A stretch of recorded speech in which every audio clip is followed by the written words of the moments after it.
lalu mengatakan innas safa wal marwa min sa'airillah. Boleh kita baca sampai sini atau boleh juga kita sempurnakan ayatnya. Innas safa wal marwata min sa'airillah. Faman hajjal baita aw tamara fala junaha alaihi ay yatawafa bihima wa man tatawwa khairan fa innallaha syakirun alim. Ini kita baca bareng-bareng. Setelah itu pun selesai, maka kita mengatakan abda'u bima pada Allah. Kita memulai sebagaimana Allah memulainya. Barulah kita menghadap kiblat dan bertakbir di sana. Nanti kita bersabar di sana lalu bertakbir. Allahu akbar, Allahu akbar, Allahu akbar. La ilaha illallah wahdahu la syarikalah, lahul mulku wa lahul hamdu yuhyi wa yumiitu wa huwa ala kulli syai'in qadir. La ilaha illallah wahdahu la syarikalah, anjaza wa'dah wa nasara 'abdah wa hazamal ahzaba wahdah. Silahkan selesai membaca doa ini, berdoa masing-masing. Setelah selesai berdoa masing-masing, saya bimbing lagi.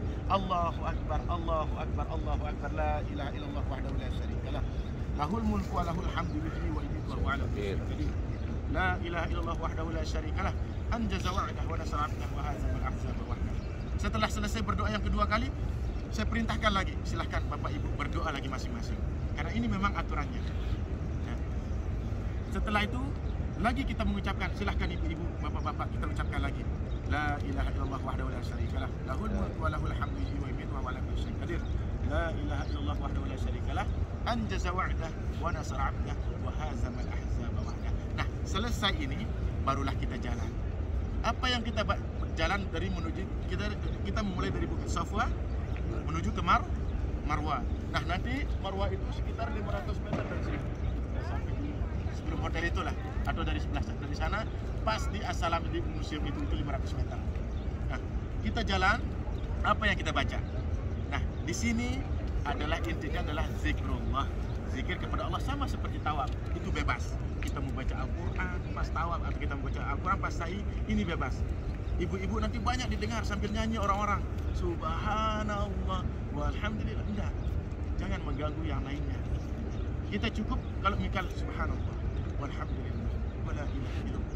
Banyak sambil musuh berzikir di sana. Silahkan baca la ilaha illa anta subhanaka inni kuntu minadh dhalimin sepanjang kita sa'i itu.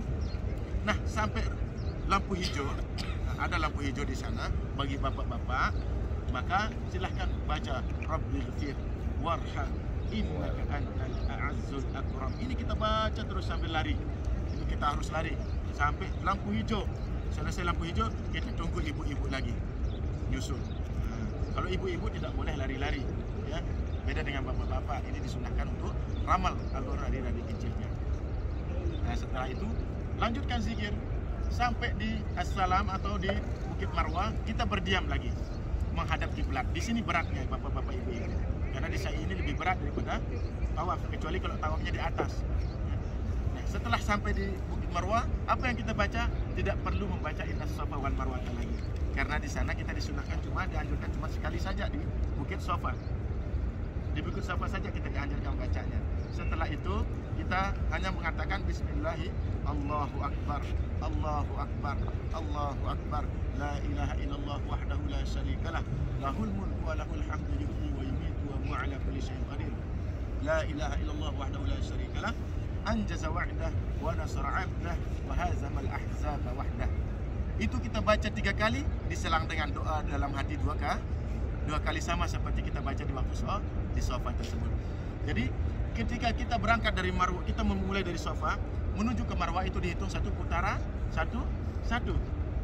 Ketika nanti balik lagi dari Marwa ke Safa itu dihitung 2. Jangan dihitung kayak orang tawaf, enggak, berarti 12 jadinya. Jadi nanti itu ketika kita jalan ke Safa, ke Marwa berarti 1,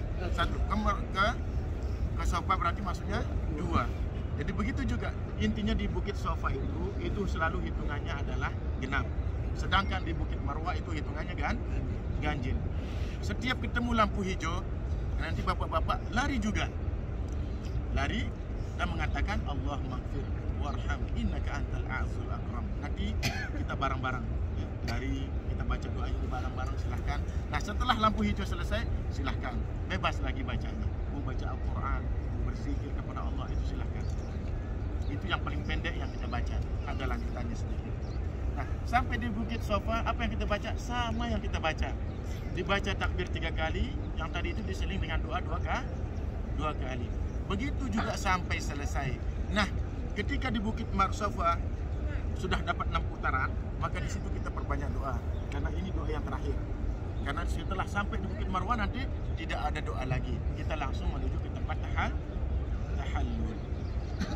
Ya, sampai sini paham? Nah, intinya kalau sudah selesai di Bukit Sofa dan kalau sudah selesai sa'i itu tidak ada doa lagi. Dan nanti di sana kalau di tempat sa'i itu boleh batal wudunya. Jangan ditahan. Ya, bisa nggak kuat nih buang angin, silahkan, tapi jangan dekat orang. Agak jauh-jauh sedikit. Gitu toh? Ya, intinya di tempat sa'i atau musa'i itu boleh batal. Kalau pas tawaf sama selesai sholat sunnahnya silahkan ditahan. Tapi kalau pas sa'i selesai minum air zam-zam nih, membuang angin silahkan. Silahkan. Nah, sampai selesai sa'i silahkan dilanjutkan tanpa berwudu, itu tidak jadi masalah. Ini paham ya? Nah, sesudah sampai putaran ke-7, maka barulah kita bertahallul. Bagaimana tata cara tahallul? Ini ada 2 macam. Apa kata Rasulullah? Allah maghfir lil muhalliqin. Ya Allah, ampunilah orang-orang yang mencukur habis rambutnya. Sahabat bertanya, ya Rasulullah, lil mukassirina ya Rasulullah, bagi yang memendekkan saja apakah dapat, wahai Rasulullah? Rasulullah tidak menengoknya, langsung berkatakan, Allah maghfir lil muhalliqin. Ya Allah, ampunilah dosa-dosa orang yang mencukur habis rambutnya. Sahabat pun bertanya lagi, ya Rasulullah, bagi yang memendekkan saja ya Rasulullah, apakah dapat? Rasulullah tidak lagi melihatnya, langsung mengatakan, Allah maghfir lil muhalliqin. Ya Allah, ampunilah orang-orang yang mencukur habis rambutnya. Sahabat ini tak kunjung puas hatinya. Ya Rasulullah, lil mukassirin ya Rasulullah, bagi yang memendekkan saja apakah dapat? Rasulullah mengatakan, lil mukassirin, ya dapat, tapi cuma satu. Bagi yang mencukur habis rambutnya ini mendapatkan tiga kali. Dan ini maksudnya lil muhalliqin dan mukassir. Jadi ada 3 pendapat. Ada 3 pendapat.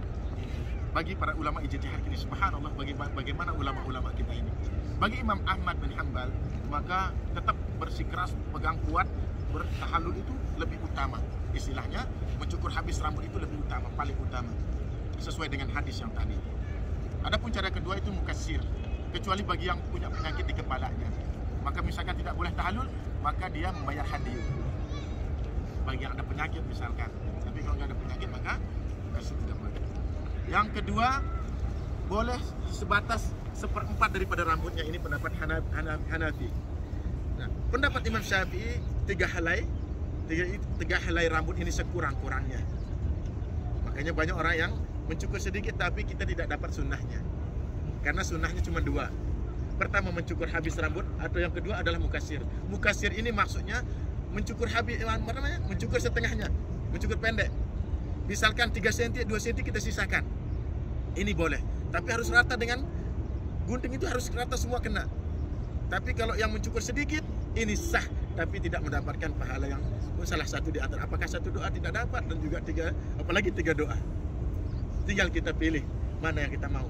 Rambut ini subhanallah, sahabat lehernya dikorbankan. Kita kadang-kadang jemaah Indonesia itu takut sekali rambutnya hilang, padahal 3 hari tumbuh. Ini saya baru seminggu nih, udah kayak gini.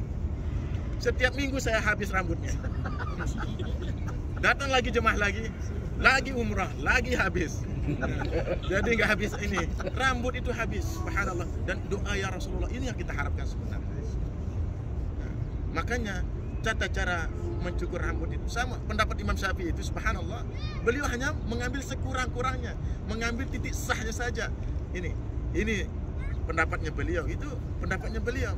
Maka sama dengan wudu, beliau hanya boleh sekurang-kurangnya 3 helai. Padahal sunnahnya adalah semuanya kita basuh dan membasuh. Ini sunnahnya. Ini Imam Syafi'i subhanallah mengambil bagi orang-orang yang selemah-lemahnya sudah itu sah, sebatas sahnya. Tapi kalau mengambil sunnahnya, tetap Imam Syafi'i mengatakan semuanya, dan juga bertahallul yang botak itu lebih utama. Ini. Namun kita yang memilih. Jadi seperti itu bapak-bapak ibu. Sedangkan ibu-ibu jangan botak. Karena ibu-ibu dianjurkan apa? Dikumpulkan jadi satu, rambutnya di belakang lalu dipotong seruas jari saja. Karena apa kata Rasulullah itu? Karena perempuan itu digunakan untuk berhias untuk suaminya.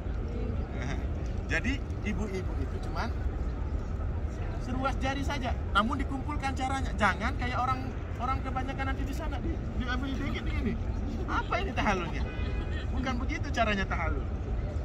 Ibu-ibu dikumpulkan jadi satu, lalu diukur segini nih, seruas jari. Di mana tempat tahallul? Nah, ini perlu kita ketahui. Jadi banyak orang mengatakan di Marwah itu untuk mengambil sahnya. Nah, kita tahallul nanti langsung ke tukang cukur. Ibu-ibu nanti langsung ke WC ibu-ibu, luas di bawah itu tempat. Jadi biar tidak kelihatan sama laki-laki. Jadi tahallulnya nanti kita arahkan ke tempat kamar mandi itu. Luas, silahkan ibu saling bantu dengan yang lainnya.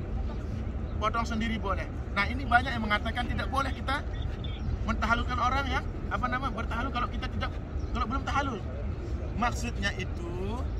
Maksudnya adalah kalau kita belum selesai putaran ke-7, maka jelas kita tidak boleh mentahallulkan orang lain. Tapi kalau sudah selesai putaran ke-7, maka silahkan tahallul sendiri boleh, mau mentahallulkan orang boleh. Atau tidak, kalau orang yang belum umrah tidak boleh tahallul. Bagaimana orang tukang cukur itu tidak ada yang umrah atau haji? Atau bagaimana sekiranya kalau misalkan dulu Rasulullah barang nih umrah, siapa yang menjadi tukang cukurnya? Kalau tidak memulai, menunggu orang yang mentahallulkan. Maksudnya apa? Maksudnya kalau sudah selesai putaran ke-7 kewajiban kita saat itu, maka boleh silahkan mentahallulkan. Yang tidak boleh itu ketika kita belum selesai putaran ke-7, orang minta tolong mentahallulkan, ini jelas tidak boleh. Karena kita masih dalam larangan ihram. Tapi kalau sudah sampai ke Bukit Marwah dan sudah selesai 7 putaran, maka silahkan kita tahallul dulu untuk diri kita sendiri, baru mentahallulkan orang lain. Boleh mentahallulkan diri sendiri, boleh. Karena saya sering itu pakai cukur sendiri gini. Yang nggak boleh itu ketika kita belum selesai ini putaran ke-7 baru putaran ke-3, orang minta tolong tahallulkan pakai sebentar, nggak boleh. Karena kita masih dalam larangan ihram. Sampai sini paham? Maka selesailah ibadah umrah kita. Sebenarnya mudah. Intinya adalah zikir kepada Allah. Mengenai bacaan-bacaan khusus itu tidak ada bacaan khusus kecuali di Rukun Yamani dan Hajarul Aswad, dan kecuali di Safa dan Marwah selama. Nah, jadi seperti itu Bapak-bapak Ibu. Maka tawaf, sa'i selesai dan tahallul sudah selesai. Itulah tata cara umrah. Jadi simpel, tidak ada yang bingung-bingung. Nah, nanti pas tawaf itu saya tidak akan teriak-teriak bimbing enggak. Ya, ingat ya. Karena biasanya subhanallah para pembimbing kadang yang dibaca doa safar dibaca, doa kita naik mobil dibaca sana, nanti aja dengar. Kalau orang ibu-ibu nggak paham cuma ikut aja kita di depan. Salah baris, salah arti di dalam doa itu. Paham nggak dalam bahasa Arab itu?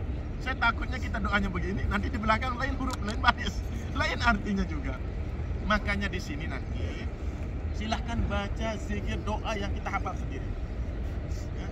Mana doa-doa hajat itu semuanya. Ini umrah ini memang seperti itu, mudah kali Allah. Jadi tidak usah bingung-bingung disibukkan dengan membolak-balik buku. Begitupun juga nanti pas tawaf ada